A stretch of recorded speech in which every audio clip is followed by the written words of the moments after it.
कांग्रेस की अशोक गहलोत सरकार ने जिस तरीके से मेयर का निलंबन किया है, ये इतिहास में इस तरीके का पहला वाकया है। न्याय नहीं प्राप्त होगा तब तक हमारे संघर्ष जारी रहेगा। जयपुर ग्रेटर की मेयर सौम्या गुर्जर के निलंबन के विरोध में बीजेपी का विरोध प्रदर्शन।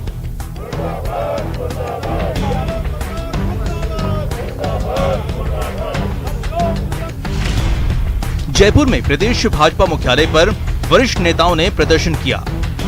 सरकार इन स्थानीय निकायों में लोकतंत्र को समाप्त करना चाहती है।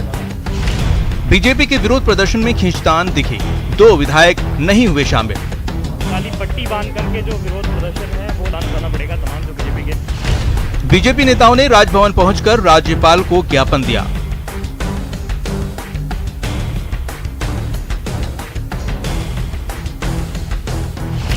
राज्य सरकार ने शील धाबाई को सौंपा कार्यवाहक मेयर का कार्यभार।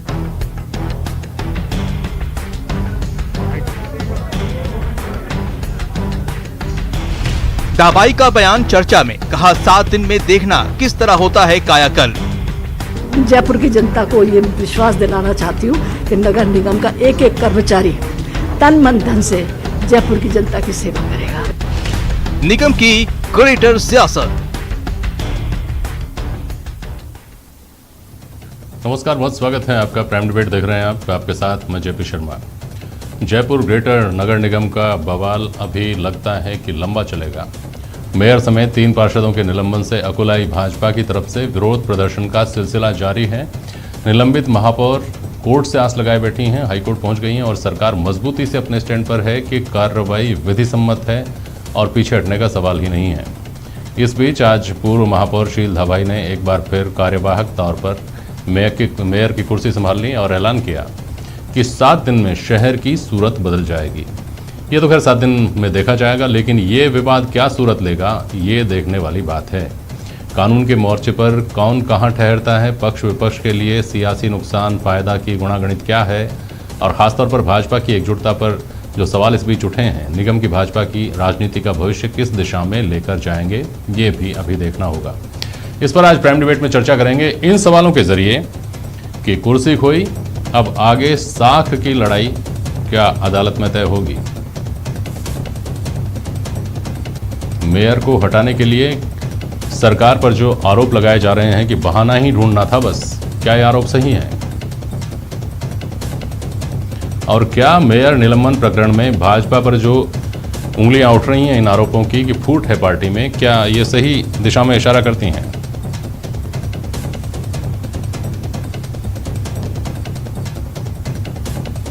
पुनीत कर्नावट जयपुर ग्रेटर नगर निगम के डिप्टी मेयर हमारे साथ जुड़े हुए हैं। स्वर्णिम चतुर्वेदी जी हैं कांग्रेस के प्रवक्ता, अवधेश आकोदिया जी वरिष्ठ पत्रकार, और जाने माने एडवोकेट AK जैन साहब हमारे साथ जुड़ रहे हैं। बहुत स्वागत करता हूं आप सभी का। बहुत सारे सवाल हैं, बहुत सारी बातें आप कहना चाहेंगे, लेकिन मुझे लगता है कि पुनीत कर्नावट साहब पहले शील धाबाई को मुबारकबाद के साथ इस डिबेट की शुरुआत करना चाहेंगे। पुनीत कर्नावट साहब। नगर निगम ग्रेटर के अंदर भारतीय जनता पार्टी का पूर्ण बहुमत है और जिस दिन से हमारा बोर्ड बना उस दिन से कांग्रेस सरकार इसको लगातार अस्थिर करने की साजिश करती रही। पहले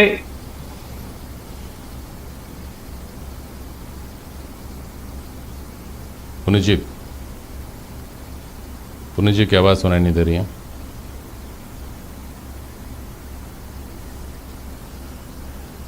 पुनीत जी के पास वापस जाऊंगा। स्वर्णिम चतुर्वेदी जी, स्वाभाविक रूप से सवाल तो सरकार पर भी उठ रहे हैं। आपने मेयर पर सवाल उठाए, अब आप पर सवाल उठाए जा रहे हैं। पहले तो आप अपनी बात बोलिए, फिर मैं सवाल करता हूं। बोलिए स्वर्णिम चतुर्वेदी।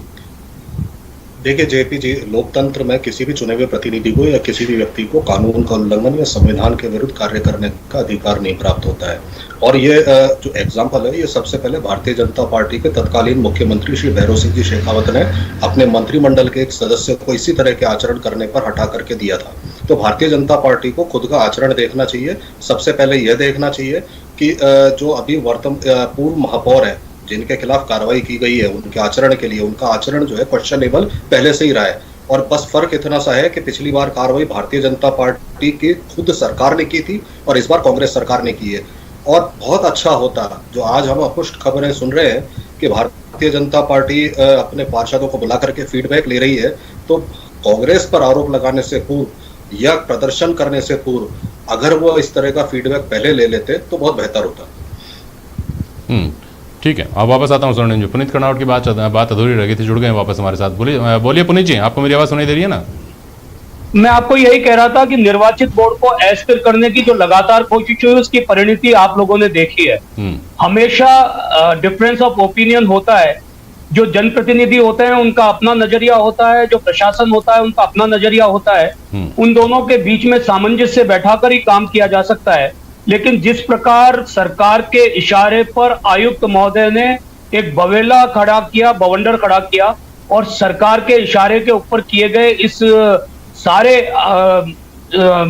कांड के कारण और मेयर को रात को 12 बजे निलंबित किया जाता है। सेक्शन 39 का जिस प्रकार का दुरुपयोग किया गया वो राजस्थान में अपने आप से मेरी समझ के अंदर पहली बार है, जिसके अंदर प्रशासक के बीच में, सीईओ के बीच में और मेयर के बीच में किसी बात पर सहमति नहीं होने की परिणति ये होगी, ये मैं समझता हूं कि किसी भी तरीके से ठीक नहीं है। ठीक है स्वर्णिम जी, आप अपनी बात पूरी करिए। स्वर्णिम जी बोलिए। मैं जेपी जी ये बताना चाहता हूं कि किसी भी निर्वाचित प्रतिनिधि को ये अधिकार नहीं आता कि वो किसी भी व्यक्ति से हाथापाई करे, संविधान के विरुद्ध कार्य करे और नियमों की अवहेलना करे। और सहमति असहमति एक अलग बात है, इसके अपने एक तरीके होते हैं, बैठ के बातचीत होती है, लेकिन धक्का मुक्की और मारपीट नहीं होती। और कांग्रेस सरकार पर जब आरोप लगा रहे हैं उससे पूर्व में जानना चाहिए। जांच कर लिया आपने स्वर्णिम जी? देखिए इसकी ये जांच, धक्का मुक्की और मारपीट हुई थी, आपने जांच कर ली? देखिए जो आरोप लगे और उनकी जांच रिपोर्ट आई है और जांच रिपोर्ट शाम को यह घटना हुई और इनका बीजेपी वालों का दर्द यही तो है और जो निलंबित मेयर हैं वो यही करेंगे कि मुझे जवाब देने का मौका नहीं दिया और रात शाम की घटना और रात को तो मुझे निलंबित कर दिया गया। छुट्टी अलग थी, कोरोना अलग चल रहा है, 50 तरह की चीजें हैं, उसके बीच मुझे 6 घंटे के अंदर अंदर निलंबित कर दिया आप। जेपी जी जांच अधिकारी ने बिल्कुल बयान इनके रिकॉर्ड करने के लिए इनको नोटिस दिया था, इनसे बात की कि आप अपने बात बताएं, अपने जो आपको आचरण है, जो आरोप लगे उसके बारे में अपने बचाव सुनवाई में कुछ कहना चाहते हैं तो कहें। और सभी जो पूर्व महापौर हैं और पार्षद जो निलंबित हुए इन्होंने अपने बयान देने से मना किया जांच अधिकारी को। जब मना किया तो उसके बाद ये कार्रवाई की गई है और अभी कार्रवाई क्या हुई है, निलंबित किया, न्यायिक जांच करने का आदेश दिया है। न्यायिक जांच होगी, वहां अपनी बात रख सकते हैं। कोई सरकार ने बोर्ड भंग किया नहीं है, बोर्ड हटाया नहीं है। आज भी भारतीय जनता पार्टी के पार्षद ही जैन साहब देखिए, मैं आपको बधाई देता हूं। आप ये उम्मीद कर सकते हैं कि आने वाले दिनों में ये जो यंत्र की खोज हुई है जो 6 घंटे के अंदर अंदर इस बात का पता लगा लेता है कि वास्तव में ऐसी घटना हुई थी या नहीं हुई थी और उसके ऊपर फैसला भी ले लिया जाता है। ऐसी जांच की ये जो प्रक्रिया का इजाद किया गया है, ये निश्चित तौर पर कोर्ट में हमारे जो लंबित चल रहे हैं ना मामले, जो कोर्टों के ऊपर तोहमत आती है कि बरसों तक मामले चलते रहते हैं, फैसले ही नहीं होते, फैसला ऑन द स्पॉट होने का एक नुस्खा खोज लिया गया है। खैर, अब जरा आपके पास आ जाऊं पुनीत कर्नावट साहब, फिर आऊंगा आपके पास। स्वर्णिम जी वापस आऊंगा आपके पास। पुनीत कर्नावट साहब, आपने काफी कुछ कहा लेकिन आपने बधाई नहीं दी शील दाबाई को। नहीं, मैंने आज शील दाबाई जी को कार्यभार संभालने के समय मैं गया हूं, बधाई भी दी है। इशू ये है कि भारतीय जनता पार्टी रीति नीति से चलने वाली पार्टी है। हमारे निर्वाचित बोर्ड के निर्वाचित मेयर को जिस लोकतांत्रिक ढंग से हटाया उसकी लड़ाई हम लड़ रहे हैं और भारतीय जनता पार्टी को जयपुर ग्रेटर की जनता का सेवा करने का जो जनादेश मिला हुआ है उसकी पालना भी करेंगे। आज शील दाबाई जी ने कार्यभार संभाला है, कार्यभार संभालते ही उन्होंने कहा है कि मैं लगातार काम करूंगी और जयपुर की जनता के समक्ष जिस प्रकार की समस्या है उसके समाधान के लिए भारतीय जनता पार्टी की रीति नीति के अनुरूप उसका पूरा अपना परिश्रम करके पूरा करूंगी। ये उन्होंने कहा है, पार्टी की अनुमति से ही गई है ना, पार्टी की मंशा के अनुरूप ही उन्होंने पदभार संभाला है ना। आज फुल पार्टी की अनुमति से संभाला है। कल उनके नाम तो फिर हैरानी करने वाली बात यह है अरुण चतुर्वेदी की पार्टी की एक सिपाही जो आपके अभी तक मेयर रही को हटाया जाना अलोकतांत्रिक है। और जो पदभार दिया गया है शील दाबाई जी को वो संतोषप्रद है क्योंकि हम बहुमत के अंदर हैं। कल दिन भर ये चर्चा थी कि वो दिव्या सिंह गुर्जर को ये पदभार देना चाहते थे। वहां के जो हेरिटेज के 2 बड़े सक्रिय नौजवान एमएलए हैं जिनको हमने बार बार देखा है कि वैक्सीनेशन कैंपों में तक में जो राजनीति करते हैं, वो दिव्या सिंह गुर्जर को पदभार दिलवाना चाहते थे। लेकिन कांग्रेस के जो सबसे पुराने यहाँ पर विधायक हैं वो इस पक्ष के नहीं थे, जितना मेरी जानकारी है उसके हिसाब से उन्होंने कहा कि हम पहले ही गलती कर चुके हैं, जयपुर की जनता हमको दंड देने वाली है, अब अगर हमने दिव्या सिंह को बना दिया तो समझ लीजिएगा कि आने वाले समय में जयपुर में कांग्रेस का नाम लेने वाला कोई नहीं है। अच्छा, नहीं मुझे एक बात और बताइए पुनीत कर्नावट साहब, शील धाबाई जी भी आपकी पार्टी के अनुशासित कार्यकर्ता हैं और सौम्या गुर्जर भी अनुशासित कार्यकर्ता हैं। सौम्या गुर्जर को जो कामकाज कर रही थी उसको लेकर तो आप लगातार कह रहे हैं कि बहुत बेहतर काम हो रहा था यहाँ, चूंकि तो कांग्रेस को खल रहा था, कांग्रेस को लग रहा था कि इतना बढ़िया कामकाज हो रहा है, सरकार की को कौन पूछेगा अगर इतना बेहतरीन काम होगा तो शील धाबाई जी ने सवाल उठा दिया कि 7 दिन में देखिएगा आप फर्क, काम क्या होता है अब देखेंगे आप अगले 7 दिन में। इसका मतलब शील धाबाई जी ने ऐसे नहीं कहा। आप किसी भी नए महापौर की जिसको जिम्मेदारी होती है, उसकी अपनी एक स्पिरिट होती है, उसका अपना विजन होता है, उसके मन में काम करने की एक जज्बा होता है। उन्होंने कहा आप 7 दिन में ही देखेंगे। जो पिछले 4 दिन 5 दिन 10 दिन का गतिरोध बना हुआ है, जिस प्रकार से जयपुर को इस पेंडेमिक में जानबूझकर कचरे के ढेर के रूप में तब्दील करने का जो षड्यंत्र रचा, आप बताइए मुझे, एक आधे घंटे के अंदर सारे के सारे सफाई कर्मचारी आकर हड़ताल पर चले जाते हैं, दूसरे दिन सफाई कर्मचारियों की हड़ताल समाप्त हो जाती है। बीवीजी कहती है हम हड़ताल पे जाएंगे, बिना पैसे का भुगतान हुए एलएसजी में एक मीटिंग होती है, आश्वासन मात्र के ऊपर वो काम करने लग जाती है। तो ये क्या सारा का सारा स्क्रिप्टेड ड्रामा नहीं है? क्या ये सब कुछ रचा हुआ नहीं है कि इस तरीके से जयपुर की जनता को मुश्किल में डाल देना इस पेंडेमिक के अंदर? अच्छा। और फिर उसके ऊपर सौम्या गुर्जर जी के ऊपर कार्रवाई कर बताता है कि महिलाओं जैसे आप समझ रहे हैं शील धाबाई के बयान को, मैं दुआ करता हूं आपके लिए कि लोग जिन तक ये बयान पहुंचा है सभी इसी तरीके से समझें। वैसे समझ नहीं रहे हैं, सब लोग ये मान करके चल रहे हैं कि शील धाबाई को पहले दिन से वो अपने आप को स्वाभाविक दावेदार जयपुर नगर निगम के महापौर का मान रही थी। अब ये आपदा में अवसर उनके लिए आया है और वो ये चाहेंगी कि इस वक्त वो बेहतर काम करके और अपने आप को ये साबित करें कि ये फैसला गलत हुआ था, देखिए सही फैसला प्रकृति ने किया है।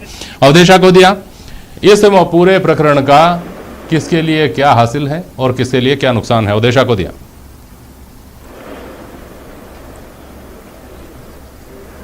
जेपी जी देखिए, जैसा पुनीत कर्नावट जी कह रहे थे कि ऐसा लग रहा है कि सारा मामला स्क्रिप्टेड था, मुझे भी स्क्रिप्टेड लग रहा है पूरी तरह से। और ये कांग्रेस की तरफ से स्क्रिप्टेड नहीं है, इसमें बीजेपी के भी कई नेता शामिल हैं। कौन से नेता शामिल हैं? जो सौम्या गुर्जर को महापौर बनाना नहीं चाहते थे। सबको पता है कि सौम्या गुर्जर किस तरह से महापौर बनी। यहाँ के जो जयपुर शहर के जो विधायक हैं भाजपा के, कौन कौन पक्ष में थे, कौन कौन खिलाफ थे, और विधायकों की राय को दरकिनार करते हुए किस तरह से प्रदेश नेतृत्व में उनके नाम के ऊपर मोहर लगाई थी। और जो शील धाबाई हैं, वो आपने जैसा ठीक कहा स्वाभाविक दावेदार थी और वो चुनाव पार्षद का लड़ी इसलिए थी कि उनको मेयर बनना था, लेकिन उनको दरकिनार किया गया। अब जो ये आपदा में अवसर मिला है, ये सिर्फ शील धाबाई को नहीं मिला है, ये उस खेमे को भी मिला है जो सौम्या गुर्जर को महापौर बनते हुए नहीं देखना चाहता था। शील धाबाई ने एक कार्यभार को, सिर्फ कार्यभार है ये, वो महापौर नहीं है फुल टाइम, उन्होंने उस कार्यभार को जिस तरह से गर्मजोशी से ग्रहण किया है और उसके बाद जिस तरह का बयान दिया है, उससे ये साफ संकेत मिलता है कि इस पूरी राजनीति में ये सिर्फ कांग्रेस की तरफ से नहीं हो रही है, भाजपा के भी कई नेता इसमें शामिल हैं। हाँ ठीक है। स्वर्णिम चतुर्वेदी जी, ये भी एक इम्पोर्टेंट बात है जो अवधेश भाई ने कही, और अगर ऐसा है तो आपने अपनी पार्टी की खिलाफत वाली पार्टी के उन लोगों के मन की मुराद पूरी की है जो सौम्या गुर्जर को नहीं देखना चाहते थे। क्या ये आरोप सही है कि आप सिर्फ बहाना ढूंढ रहे थे, आप इंतजार कर रहे थे कि एक गलती हो और हम निपटा दें मामले को? स्वर्णिम जी। देखिए जेपी जी, आज भी जो पार्षद है वो तो भारतीय जनता पार्टी की ही, जो महापौर बनी है वो भारतीय जनता पार्टी से ही पार्षद है। वो हमने कोई बोर्ड बंद नहीं किया या कोई दल बदल का कार्य नहीं किया, या जो भारतीय जनता पार्टी करती आई है सरकार गिराने का, लोग एमएलए खरीदने का या पार्षद खरीदने का या अपने यहाँ मिलाने का, वो कार्य नहीं हुआ है यहाँ पे। अब एक तरफ तो ये खुश है कि शील धाबाई बन गई है महापौर, जब ये बहुमत में है तो कैसे होता हो? समझ नहीं पा रहा हूँ कि इनकी मंशा क्या है, जबकि इनके जो महापौर का आचरण है उस आचरण को इन्हें पहले ही देखना चाहिए था। आज जब उसको रिव्यू कर रहे हैं सारे पार्षदों को बुला करके, तो ये रिव्यू पहले ही करते ना, पहले से ही देख लेते कि उनका आचरण जो है, जब पिछली बार इन्हीं की सरकार ने, भारतीय जनता पार्टी की सरकार ने आचरण को लेकर के कार्रवाई की थी, तो उस अनुशासित कार्यकर्ता कैसे कह सकते हैं जो अनुशासन में ना रहता हो, जो नियमों को ना मानता हो? सवाल इसलिए उठ रहे हैं स्वर्णिम भाई, सवाल इसलिए उठ रहे हैं कि आज ये कोई नई लड़ाई नहीं है किसी ब्यूरोक्रेट के और जनप्रतिनिधि के बीच की। हम देखते आए हैं हजारों लड़ाइयाँ हुई होंगी और बड़े बड़े चेहरों के बीच में लड़ाइयाँ हुई हैं, लेकिन आखिरकार बलि का बकरा ब्यूरोक्रेट को ही बनना पड़ता है। ऐसा शायद अनप्रेसिडेंटेड ही होगा ये, जिसमें जनप्रतिनिधि को निलंबित किया गया है। तो इनका यह सवाल उठाना बनता है कि इसका मतलब आप पूर्वाग्रहित थे, आप इंतजार कर रहे थे, आप व्यक्तिगत तौर पर पूर्वाग्रहित थे, या आप पार्टी को असहज करना चाहते थे इसलिए आपने ऐसा किया? ये सवाल इन लोगों का क्या ऐसा नहीं लगता आपको कि इसका जवाब दिया जाना चाहिए? देखिए जेपी जी, मैं तो इनको जवाब दे रहा हूं ना। ये आप कह रहे अनप्रेसिडेंटेड है, किसी ब्यूरोक्रेट को के कारण किसी जो है निर्वाचित प्रतिनिधि को हटाना, तो ये अनप्रेसिडेंटेड नहीं है। ये प्रेसिडेंट तो सेट किया था भैरव सिंह जी शेखावत ने अपनी सरकार के मंत्री को हटा एक उदाहरण को मैं आपको 50 उदाहरण बताऊं क्या? आज जो तबादला सूची आई है उसी को देख लीजिए ना कि क्यों क्यों किस किस को जिला छोड़ना पड़ा, और अब जो तबादला सूची आने वाली 1-2 दिन में उसको देख लीजिएगा कि उसमें किसकी वजह से किसको कौन सी कुर्सी छोड़नी पड़ती है। जेपी जी, मैं तो आपको बता रहा हूं, जो सरकार ने कार्रवाई की वो नियमानुसार की। सरकार ने कार्रवाई कोई आर्बिट्रेरीली तो की नहीं है। जब रिपोर्ट आई सरकार के पास, जांच अधिकारी की रिपोर्ट आई, शिकायत आई, उस पर जांच हुई, जांच अधिकारी के साथ सहयोग नहीं करना चाहते निलंबित पार्षद, तो और सरकार के पास क्या चारा बचता था? न्यायिक जांच कराने के अलावा और कोई चारा ही नहीं था। ठीक है, ठीक है, आपकी बात अपनी जगह सही हो सकती है। एक एजेंट साहब, एजेंट साहब बात कानून पर आ गई है। मैं आता हूँ आपके पास, पुनीत जी आता हूँ आपके पास। एक एजेंट साहब, बात अब नियम की बात आ गई है। नियम के मामले में कोर्ट के नज़रिए से, संविधान विधान के नज़रिए से आप इस मामले को किस दिशा में जाता हुआ पाते हैं? देखिए, जो भी राजस्थान म्युनिसिपल एक्ट है, इसमें जिसमें भी वार्ड मेंबर, चेयरमैन, महापौर या जो भी लोग इसमें कवर होते हैं, उनकी ड्यूल स्टेटस है। वो राजनीति के साथ साथ उन पर सारे वो नियम लागू होते हैं जो एक साधारण सरकारी कर्मचारी पर विभागीय कार्रवाई करने के लिए या अनुशासनात्मक कार्रवाई करने के लिए लागू होते हैं। इसमें जो सेक्शन 39 है, उसमें उनको अपने ऑफिशियल कृत्य के अलावा एक और धारा, उसमें एक शब्द जोड़ा गया, इररेस्पॉन्सिबल एक्ट, अर्थात वो कोई ऐसा कृत्य करे जिससे कि उनकी गरिमा गिरती हो, तब भी उन पर विभागीय कार्रवाई है, जिसे इसमें म्युनिसिपल एक्ट में जुडिशियल इंक्वायरी कहा गया है, वो की जा सकती है और उनको रिमूव किया जा सकता है और 6 साल के लिए उनके फर्दर चुनाव लड़ने पर बैन लगाए। पर जो विभागीय कार्रवाई साधारण कर्मचारी के खिलाफ होती है और जो वे चुने हुए इनको नगर पार्षदों और चेयरमैन और मेयर वगैरह के खिलाफ होती है, उसमें फर्क इतना है, इतना सही है कि यहाँ जो जांच होती है,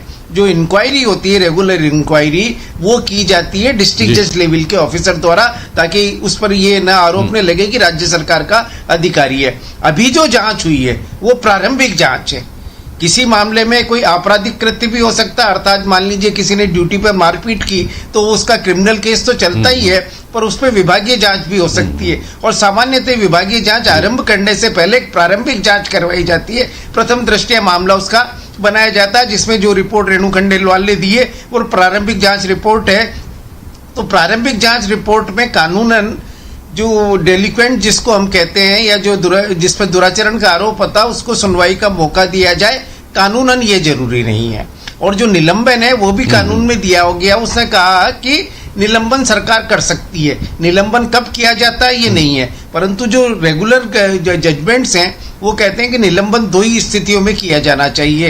पहला तो कि जब आरोप इतना गंभीर हो कि उस व्यक्ति को उस पद पर इंक्वायरी के दौरान निरंतर नहीं रखा जाए, और दूसरा ये कि जब ये संभावना हो कि वो व्यक्ति जो जांच है उसको प्रभावित करेगा, तब उसका निलंबन किया जाना चाहिए। निलंबन अगर दुर्भावनापूर्वक किया जाता है तो निलंबन को उच्च न्यायालय स्टे कर सकता है। अब यहाँ जो कानूनी रूप से सौम्या गुर्जर और तीनों पार्षद, उनका मामला यही कहना है कि एक तो बहुत जल्दबाजी में किया, वो हाईकोर्ट चले गए हैं।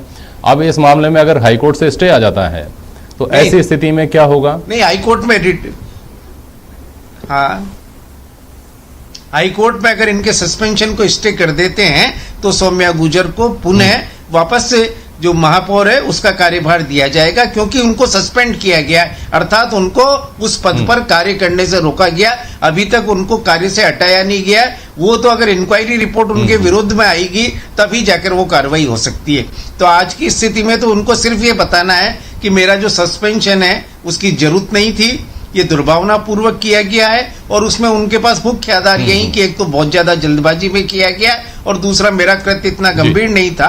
पर साथ में उनके ऊपर ये कि वो मेयर हैं और मेयर के रहते रहते वहीं के कर्मचारियों की जांच होनी है, तो ये पॉइंट उनके खिलाफ जाता है। और सामान्यतः न्यायालय निलंबन के मामले में तभी हस्तक्षेप करता है जब ये लगे कि निलंबन अपेरेंटली गलत है और दुर्भावना से किया गया है। अब यहाँ जो राजनीति की बात है वो अलग है, क्योंकि दुर्भावना का एक पॉइंट तो कांग्रेस गवर्नमेंट ने छीन ही लिया कि उन्हीं की पार्टी के मेयर बना दिया। तो आप अगर वो बाई चांस ये मेयर कांग्रेस की ओर दिलाई होती तो एक बहुत बड़ा इनको आधार मिल जाता कि देखिए इसकी दुर्भावना तो ये झलक रही है कि हारी हुई पार्टी को मेयर बना दिया गया जिसको अदरवाइज नहीं बना सकते, पर वो आधार तो उनके पास से चला गया।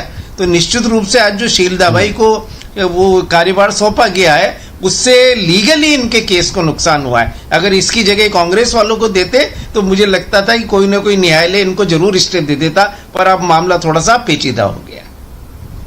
ठीक बात है। पुनीत कर्नावट साहब, अपनी बात भी बोलिएगा और ये भी बोलिएगा कि कोर्ट में आपको विजयश्री मिलेगी यानी स्टे मिलेगा, राहत मिलेगी या नहीं मिलेगी, यह भी देखने वाली बात होगी। लेकिन क्या महापौर की कुर्सी सौम्या गुर्जर के हाथ से निकल जाने के एक जोल्ट के अलावा क्या दूसरा नुकसान ये भी नहीं हुआ है कि आज दिन भर ये खबरें रहीं कि 2 विधायक तो आज आपके प्रदर्शन में नहीं पहुंचे और बहुत सारे लोग ऐसे थे जिनके घर में घी के दिए जल रहे हैं 2 दिन से, क्योंकि वो पहले दिन से नहीं चाहते थे कि सौम्या गुर्जर महापौर बने। आपकी दोनों जानकारी गलत है। एक तो आपका अनुमान है घी के दिए जल रहे थे, ऐसा होता नहीं। मेरा अनुमान कुछ नहीं है। मुझे क्या अनुमान लगाना है? कौन रिप हो हमें कहा नहीं, सौम्या गुर्जर बने, शीलदा भाई बने, स्वर्णिम चतुर्वेदी की पार्टी की कोई बने, मुझे क्या करना है उसका? मैं तो सिर्फ आपको ये बता रहा हूँ कि इस तरह की चर्चाएं हैं पुनीत जी, जिसको साफ करना आपकी जिम्मेदारी बनती है प्रवक्ता के नाते। जी, मैं आपको उसको क्लियर कर देता हूँ। मैं उप महापौर के नाते भी क्लियर कर देता हूँ, भाजपा प्रवक्ता के नाते भी। आज हमारा पूरे राजस्थान भर में प्रदर्शन था और 1078 से ज्यादा हमारे मंडल हैं, वहां प्रदर्शन था। पेंडेमिक चल रहा है, कुछ लोग प्रदेश मुख्यालय के ऊपर इकट्ठे हुए थे और कुछ लोग अपने अपने क्षेत्रों में प्रदर्शन कर रहे थे। भारतीय जनता पार्टी के सारे विधायक प्रदर्शन के अंदर शामिल थे, सब लोग अपने अपने स्थान से प्रदर्शन कर रहे थे। कल हमने जयपुर के 250 वार्डों में प्रदर्शन किया, आज 1078 वार्डों के अंदर प्रदर्शन हुआ है। कल भी हमारा प्रदर्शन है और परसों हम एसडीएम एडीएम के माध्यम से इसके खिलाफ ज्ञापन भी देंगे। तो भारतीय जनता पार्टी ने एकजुट होकर इस मुद्दे को उठाया है, क्योंकि सेक्शन 39 का इस प्रकार का दुरुपयोग पहली बार शुरू हुआ है और इस दुरुपयोग को रोकना जरूरी है, नहीं तो कांग्रेस सरकार इसका लगातार दुरुपयोग करेगी। एक बात तो मैं आपको ये कहना चाहता हूँ, और दूसरी बात मैं ये कहना चाहता हूँ कि स्वर्णिम चतुर्वेदी जी कह रहे थे कि केवल मात्र निलंबन ही तो किया है। ये जो इनोसेंसी है, ये इसके बारे में तो खैर अब मैं क्या कहूँ कि केवल मात्र निलंबन किया है। आप ना उनको सुनवाई का अवसर देते हैं। पेंडेमिक चल रहा है, सैटरडे को, संडे को और मंडे को कंप्लीट लॉकडाउन का आह्वान किया हुआ है अशोक गहलोत जी ने। आप 4-4, 5-5 घंटे का समय देते हैं कि आप अपना जवाब दीजिए। हम समय मांगते हैं, उतना सा समय हमें नहीं देते और फिर बताते हैं। तकनीकी बात और महत्वपूर्ण बात जो AK जैन साहब ने कही, वो देखने वाली बात होगी। बहुत शुक्रिया आप सभी का आज प्राइम डिबेट में शामिल होने के लिए। आज के लिए बस इतना ही। नमस्कार।